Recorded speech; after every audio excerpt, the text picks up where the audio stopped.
Ке се трошат државните резерви на мазут. Утре се очекува да биде прогласена кризна состојба. Таму има над 10.000 тони од овој енергенс и покрај тоа што се јавија потешкоти да се набави од Грција поради протестите на земјоделците, министерката за енергетика Божиновска уверува дека проблеми во снабдувањето со струја нема да има, ниту рестрикции. Утре на владина седница ќе се разгледува барањето од ЕСМ за прогласување на кризна состојба на пазарот со електрична енергија, процес со кој ќе се овозможи потребните енергенси ЕСМ да ги црпи токму од државните резерви. ЕСМ поднесе писмо до владата, тоа ќе се разгледува утре на владина седница.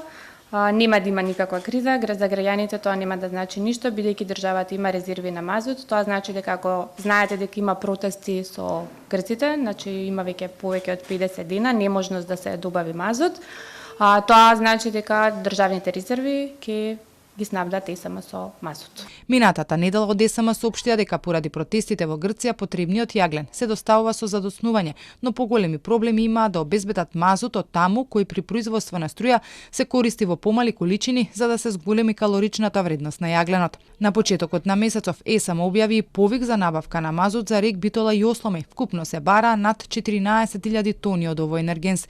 Имало тројца понудувачи. Договор е склучен со фирмата Pertinax Duel Скопје, но блокадите во Грција ги искомплицираа работите за испорака, а поради санкциите овој енергенс во моментов може да се земе токму од таму. Протестите во Грција траат веќе 3 недели. Најавите од таму се дека за божикните празници нема да бидат на улица, но ако тамошната влада не ги прифати нивните барања, ќе продолжат со блокадите.